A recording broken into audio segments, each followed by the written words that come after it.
मुझे एडवाइस में और आज हम डिस्कस करने जा रहे हैं एकेडमिक फ्रीडम इंडेक्स। आप में से बहुत से लोगों ने इसका नाम शायद ही सुना हो। एकेडमिक फ्रीडम इंडेक्स एक बहुत ही इंपॉर्टेंट इंडेक्स है क्योंकि इसके थ्रू हम ये जान सकते हैं कि पूरी दुनिया में जितने भी यूनिवर्सिटीज़ हैं, इंस्टीट्यूशंस हैं, कॉलेजेस हैं, उन्हें कितना फ्रीडम मिल रहा है और इसकी हम लोग पूरी एनालिसिस करेंगे, इसलिए पूरा वीडियो ठीक से देखिएगा। तो चलिए शुरू करते हैं। तो एकेडमिक फ्रीडम इंडेक्स जो भी रिलीज़ हुआ है 2020 का जून के महीने में, इसमें इंडिया ने बहुत ही बुरा परफॉर्म किया है। इंडिया का स्कोर बहुत ही लो रहा है। अब जैसे कि अगर कहा जाए तो इसमें ये देखा गया है कि जो इंडिया के यूनिवर्सिटीज़ हैं और जो एकेडमिक सेंटर्स हैं, वहाँ पे फ्रीडम काफ़ी हद तक गिरी है और ये नोटिस किया गया है पिछले 6 सालों में ये इसका जो रेट गिरने का बढ़ा है। अगर मैं फैक्ट्स के हिसाब से चलूँ तो ये एकेडमिक फ्रीडम इंडेक्स ये दिखाता है, ये दर्शाता है कि जितनी भी यूनिवर्सिटीज़ हैं उनमें क्वालिटी कितनी है और वो सिर्फ इंफ्रास्ट्रक्चर या रिसर्च आउटपुट कैसा दे पा रहे हैं। क्या उनको फ्रीडम है कि वो अपने करिकुलम को सेट कर सकें, सिटीज़न को डेवलप कर सकें, स्टूडेंट्स को समाज के अनुसार बना सकें, और इसके लिए वो उनको फ्रीडम मिलना और उनका स्वतंत्र होना बेहद ज़रूरी है। बट ऐसा नोटिस नहीं किया जा रहा है क्योंकि जो फ्रीडम का इंडेक्स है वो कुछ और ही कहानी बता रहा है। अब मैं अगर इसको और डिटेल में समझाऊँ तो ये एकेडमिक इंडेक्स बनता कौन है, ये इसको बनाता कौन है?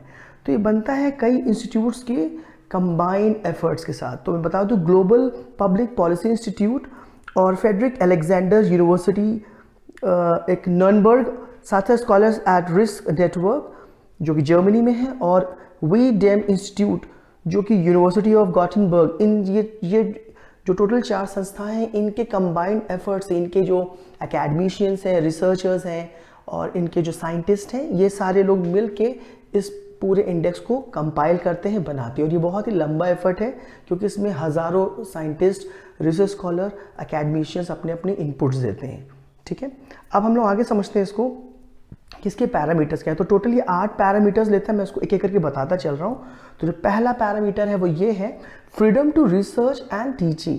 मतलब कि हर इंस्टीट्यूट के पास एक फ्रीडम होना चाहिए कि वो रिसर्च को बढ़ावा दे सके और वो पढ़ा सके, पढ़ाई को दे सके। उसमें किसी भी सरकार का या किसी भी इंसान का दखल नहीं होना चाहिए। ठीक, दूसरी चीज़ क्या है कि freedom of academic exchange and dissemination. So इसका मतलब क्या होता है कि फ्रीडम ऑफ एकेडमिक एक्सचेंज मतलब कि हर संस्थान के पास ये राइट होना चाहिए कि वो अपने जो नॉलेज है, अपने स्टूडेंट्स हैं, उनका वो एक्सचेंज प्रोग्राम को बना सके, चला सके। और आपने सुन भी रखा होगा कि बहुत सी यूनिवर्सिटीज़ एकेडमिक एक्सचेंज प्रोग्राम्स करते हैं, या जैसे आपने सुन रखा होगा इंटरडिसिप्लिनरी स्टडीज़ के बारे में।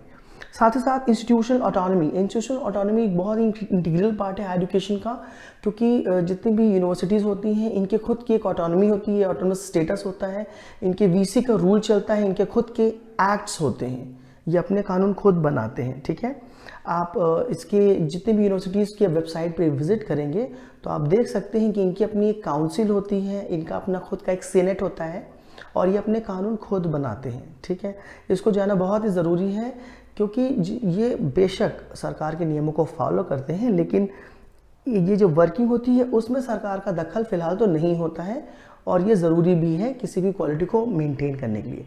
चौथा है कैंपस की इंटीग्रिटी को मेंटेन रखना, ये चौथा पैरामीटर है। पांचवा है कि एक्सप्रेशन का जो फैक्टर है, मतलब कि हर एक इंस्टीट्यूट और यूनिवर्सिटी को ये फ्रीडम होना चाहिए कि जो भी समाज में चल रहा है, राजनीति में हो रहा है, वो अपने व्यूज़ को फ्रीली और फ्रैंकली रख सके। इतना नहीं, कल्चरल एक्सप्रेशन को रखे। जैसे इंडिया का अपना कल्चर है, वेस्ट का अपना कल्चर है, हर एक देश का, राज्य का या फिर एक समुदाय का अपना कल्चर होता है, तो वो उसको रिप्रेजेंट करता है और अपने व्यूज़ रखता है। इनफैक्ट अब कल्चरल स्टडीज़ एक सब्जेक्ट भी है, जेंडर स्टडीज़, वुमेन राइट्स, ये सभी चीज़ों की बात करता है। आप में से बहुत सारे जो ये सोचते हैं कि कॉलेज पढ़ाई लिखाई का ज़रिया है, तो मैं आपको बता दूं कि यूनिवर्सिटीज़ और कॉलेजेस सिर्फ पढ़ाई लिखाई का नहीं है, एक समाज में अपने रोल को समझना, समाज की प्रॉब्लम पे अपने पॉइंट ऑफ व्यूज़ को रखना, और जो देश दुनिया में चल रहा है उस पर रिसर्च करने की जगह है। यहाँ पे सिर्फ आप सुन नहीं सकते, यहाँ पे आप कोई पपेट की तरह नहीं काम कर सकते हैं, आप फ्रैंकली चीज़ों को बता सकते हैं, बहस में पार्टिसिपेट कर सकते हैं और असली मुद्दों को गहराई से समझ सकते हैं। इसीलिए यूनिवर्सिटीज़ में सेमिनार, कॉन्फ्रेंस, वर्कशॉप्स होते हैं। तो ये समझना बहुत ज़रूरी है कि इनके पास फ्रीडम होता है कल्चरल एक्सप्रेशन को लेके। आपने जितने भी सोशल मूवमेंट्स देखे हैं, यहाँ तक कि आज़ादी का मूवमेंट भारत का, उसमें भी फ्रीडम ऑफ एकेडमिक एक्सप्रेशन और एकेडमिक एंड कल्चर एक्सप्रेशन देखा होगा। यूथ का बहुत बड़ा योगदान है, आप इसको इग्नोर नहीं कर सकते हैं। और इसीलिए यूनिवर्सिटीज़ में, कॉलेजेस में इलेक्शन रखा जाता है ताकि जो स्टूडेंट्स हैं वो इलेक्शन का मतलब समझ सके, वोट देने का मतलब समझ सके। ये पार्टी गेम नहीं है। अब हम बात करते हैं तो जो एकेडमिक फ्रीडम है उसको कॉन्स्टिट्यूशनल प्रोटेक्शन कितना मिल रहा है, ये उसको भी इवैल्यूएट करता है। तो ये देखा जाता है कि क्या उस देश की सरकार कॉन्स्टिट्यूशनली उस यूनिवर्सिटीज़ को प्रोटेक्ट कर रही है कि नहीं। जैसे हमारे देश में स्टेट्स यूनिवर्सिटीज़ एक्ट है, इंडिया में सेंट्रल्स यूनिवर्सिटीज़ एक्ट है, आईआईटी का खुद का एक्ट है, ट्रिपल आईटीज़ का एक्ट है, आईआईएम के भी एक्ट है। तो क्या ये कानून फॉलो हो रहा है, क्या सरकार इसको लेकर कुछ नए बिल्स ला रही है कि नहीं, ये इसको इवैल्यूएट करती है। क्या सरकार क्या सरकार बिना वजह वहाँ पे दखलंदाजी तो नहीं कर रही, ये उसको इवैल्यूएट करता है। एकेडमिक फ्रीडम इंडेक्स की मैं बात कर रहा हूँ। अब हम बात करते हैं जो सबसे इम्पॉर्टेंट पार्ट है, ये United Nations human right commission की लाइन पे चलता है, जिसका नाम है international covenant on economic, social and cultural rights. United nation की गाइडलाइंस हैं जिसमें कहा जाता है कि जो भी लीगल कमिटमेंट है एकेडमिक फ्रीडम को लेके उसको फॉलो करे। साथ ही साथ यूनिवर्सिटीज़ के एग्जिस्टेंस को भी नोटिस होना चाहिए, यानी ये उसको भी देखता है कि क्या यूनिवर्सिटी अपना रोल अदा कर रहा है, क्या वो एग्जिस्टिंग है, क्या वो सिटीज़न को डेवलप कर रहा है, क्या जो यूनिवर्सिटी से स्टूडेंट्स पास हो रहे हैं वो एक अच्छे सिटीज़न के तौर पे काम, नागरिक के तौर पे काम कर रहे हैं कि नहीं कर रहे हैं। जैसे मैंने थोड़ी देर पहले बताया कि international covenant on economic, social and cultural rights United nation की संस्था में आता है। मैंने टॉप पे ये लोगो भी लगा रखा है तो आपसे समझ सकते हैं। तो ये 8 पैरामीटर्स हैं और ये यूनिवर्सिटीज़ की फ्रीडम की हमेशा से बात करता है। ये उस मैगज़ीन का शुरुआती पेज है, मैंने आपको भी दिखाया है। इसमें आप देख सकते हैं GPPI और स्कॉलर्स एट रिस्क के भी लोगो आप साथ में देख सकते हैं। अब बात कर लें कि इसका पैरामीटर तो हो गया, लेकिन जो इसकी वैल्यू क्या है, तो इसकी जो मैक्सिमम वैल्यू है वो है 1। तो आपको वैल्यू बहुत कम लगेगी, लेकिन जो वैल्यू है वो मैक्सिमम 1 तक की है। और ये इंडेक्स ये देखना चाहता है कि यूनिवर्सिटीज़ को कितना फ्रीडम है, उनके स्कॉलर्स को कितना आज़ादी है अपनी बातों को रखने के लिए पॉलिटिकल और कल्चरल इश्यूज़ पे, यहाँ तक कि कंट्रोवर्शियल इश्यूज़ पे भी। तो आप में से जो ये लोग सोचते हैं कि नहीं यूनिवर्सिटी के बच्चों को पढ़ना चाहिए, तो ऐसा नहीं है, बिल्कुल उनका अधिकार है कि अपने व्यूज़ को रखें, ठीक है, क्योंकि वो कठपुतली नहीं है। अब हम बात करते हैं असेसमेंट की। तो इसमें मैंने कहा ना कि इसमें हज़ारों एकेडमिशियंस होते हैं, तो 1800 तकरीबन 2000 के आसपास, अगर प्रिसाइसली बताऊँ तो 1800 इसमें एकेडमिशियंस पार्टिसिपेट करते हैं पूरी दुनिया से। अगर हम इंडिया की बात करें तो इंडिया जुड़े फैक्ट्स बता दूं तो इंडिया का जो स्कोर है आउट ऑफ 1 वो है सिर्फ 0.352। ये बहुत ही बुरा परफॉर्मेंस है, ओके। और इंडिया को ग्रुप डी में रखा गया है। ये बहुत ही ख़राब ग्रुप है क्योंकि ये लो स्कोरिंग ग्रुप है। टोटल 5 कैटेगरीज हैं, group A, group B, group C, group D और ग्रुप ई। तो group D second last group है। और इंडिया जिनके साथ है उन कंट्रीज़ का नाम सुन के शॉक्ड हो जाएंगे। पहला है सूडान, दूसरा है पैलेस्टाइन, ये सारे वॉर ट्रॉडन एरियाज़ हैं, कंट्रीज़ हैं। लीबिया, तो आप ये देख सकते हैं कि इंडिया को उस कैटेगरी में रखा गया है जहाँ पे तबाही चल रही है। सूडान, पैलेस्टाइन, लीबिया, इसमें कोई भी डेवलपमेंट की न्यूज़ आप नहीं सुनेंगे, इंडिया इनके साथ रखा गया है। अब जो कंट्रीज़ इंडिया से अच्छा परफॉर्म कर रही हैं उन कंट्रीज़ के नाम भी जानने चाहिए हम लोगों को। तो चलिए मैं आपको बताऊँगा और आप, मुझे पूरा यकीन है कि आप शॉक होने वाले हैं। तो जो कंट्रीज़ हैं इंडिया से अच्छा परफॉर्म कर रही हैं, एक तो है पड़ोसी मुल्क पाकिस्तान, जिसका हम हमेशा मजाक उड़ाते हैं, फ़िलहाल वो इस इंडेक्स में हमसे ऊपर चल रहा है। ब्राज़ील जो इंडिया का पहला कंट्री माना जाता है, ब्रिक्स का नाम सुना होगा, Brazil, Russia, India and China, उसमें भी ब्राज़ील आता है। ब्राज़ील भी बहुत ऊपर चल रहा है इंडिया से 0.466 के साथ। यूक्रेन एक देश है, आपने इसका नाम सुना होगा, एशिया का ही है, और यूक्रेन के 0.422 है। यहाँ तक कि सोमालिया ने भी हमसे अच्छा परफॉर्म किया है, उसका भी 0.436 है।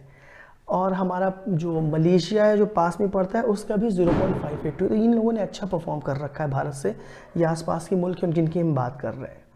अब हम देख लेते हैं कि टॉप कंट्रीज़ कौन है। तो जो इस रैंक में टॉप पे हैं, 2 कंट्रीज़ नंबर 1 पे हैं। एक है यूरुग्वे जो लैटिन अमेरिकन कंट्री है, दूसरा पोर्चुगल। इन दोनों का सेम स्कोर है 0.971, ऑलमोस्ट 90% का परफॉर्मेंस है। फिर दूसरी जो सेकेंड नंबर पे या कह सकते हैं जो तीसरा मुल्क है वो है लैटविया, और चौथे नंबर पे यूरोपियन कंट्री है जर्मनी। तो आप ये देख सकते हैं कि इसमें यूरोपियन कंट्रीज़ काफ़ी ऊपर आपको मिल जाएंगे।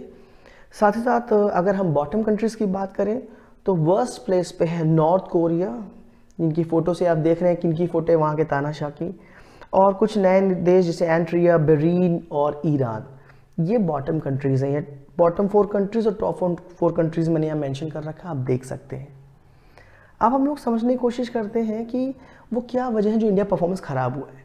एक बहुत बड़ा रीज़न है इंडिया में जो रैंक जो इसकी ख़राब हुई है वो ये है कि सरकार का बहुत ज़्यादा दखलंदाजी हुआ है यूनिवर्सिटीज़ में, और ये कई यूनिवर्सिटीज़ ने कंप्लेन भी कर रखा है कि उनकी फंक्शनिंग में काफ़ी डिस्टर्बेंस हो रहा है, गवर्नमेंट का बहुत इन्फ्लुएंस है, इंट्रूजन है। अगर हम बात करें कि कई बार सरकारी दबाव में, पॉलिटिकल प्रेशर में वहाँ पे सेमिनार कैंसिल और सेमिनार या टॉक्स को कैंसिल किया गया है।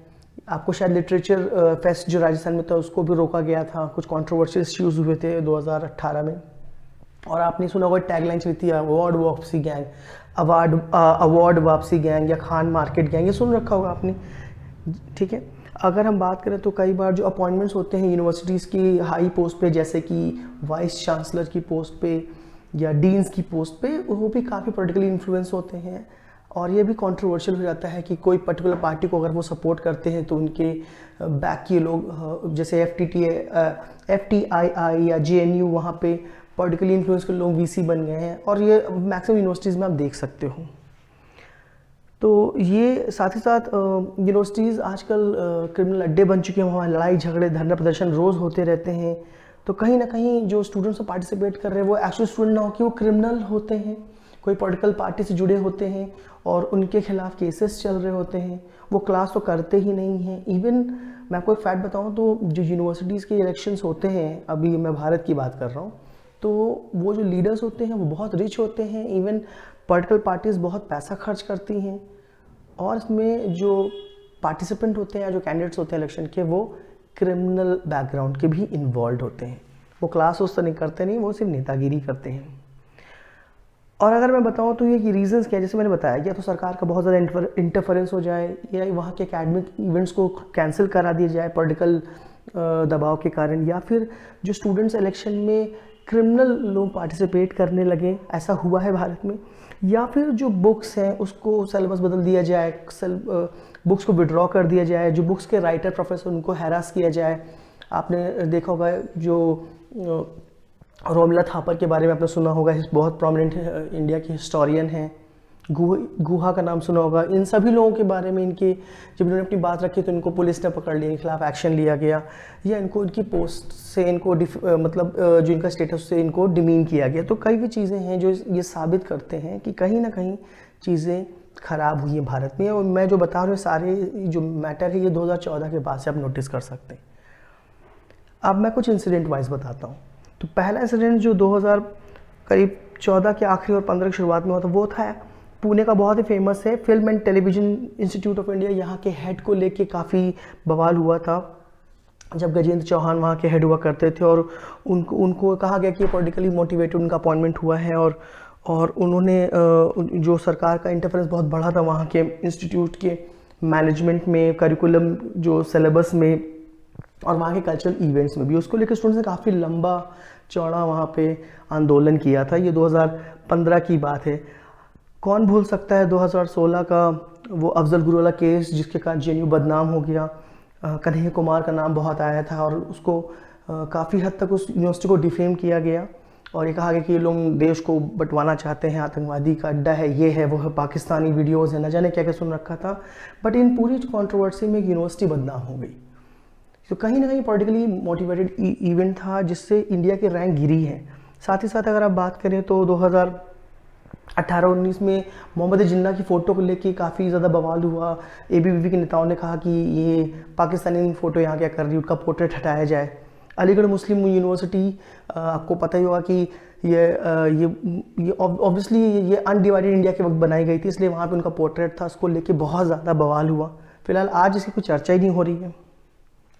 कौन भूल सकता है BHU का 2017 का वो लाठीचार्ज, जब गर्ल्स का रेप हुआ था और उसके बाद जब लड़कियों ने उसका अपोज किया था तो पुलिस ने लड़कियों पे ही लाठीचार्ज किया था। मैं आपको बता दूं ये 17 सितंबर की बात है 2017 में, और जब लड़कियों ने अपोज किया था उस दिन PM भी उस शहर में थे, उनको ब्रूटली पीटा गया था और VC ने पुलिस को रोकने की कोशिश की भी नहीं की, और हमले जो लड़कियों पे हुए बहुत ही ब्रूटली हुए और वहाँ पे VC का कोई खास रोल था ही नहीं, या कह दे सकते हैं कि पुलिस को फ्री हैंड कर दिया गया। अब मैं आपको एक नियम बता दूं कि कोई भी यूनिवर्सिटी में पुलिस ऐसे एंटर नहीं कर सकती है, ठीक है, अगर कुछ वहाँ होता है। लेकिन इधर नोटिस किया गया है, जैसे 2020 में JNU पे जब हमला हुआ, हॉस्टल में गुंडे घुस आए, इसके अलावा पुलिस ने जामिया मिलिया पे अटैक किया, CAA का जब मुद्दा चल रहा था इस साल की शुरुआत में और पिछले साल दिसंबर में, तो आप देख सकते हैं पुलिस को बिल्कुल फ्री हैंड कर दिया गया, लाठीचार्ज हुआ और मीडिया में अलग कहानी चल रही थी। मुझे कंट्रोवर्सी में डिस्कस नहीं करना है, मुझे सिर्फ ये बताना है कि इंडिया के प्रोमिनेंट यूनिवर्सिटीज़ को बदनाम किया गया है और उनका फ्रीडम छीना गया है। बेशक सरकार के नियम को फॉलो किए जाएं, बट जिस तरह चीज़ें प्रोजेक्ट की गई वो बिल्कुल गलत है और अब इसकी कोई चर्चा भी नहीं हो रही है। और इन सब चीज़ों के कारण अब आप देख सकते हैं कि इंडिया की रैंक गिरी है, ठीक है।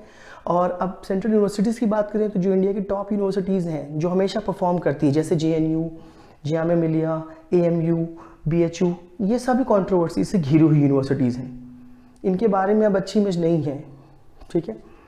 तो मैं उम्मीद करता हूँ कि ये रिपोर्ट आप समझ पाए होंगे, और अगर ये रिपोर्ट समझ में आई, क्योंकि बहुत ही सीरियस मुद्दे मैंने कोशिश किया, तो प्लीज़ आप इस वीडियो को ज़रूर समझिएगा, फॉलो करिएगा और हाँ अपने व्यूज़ ज़रूर शेयर करिएगा। बहुत बहुत शुक्रिया।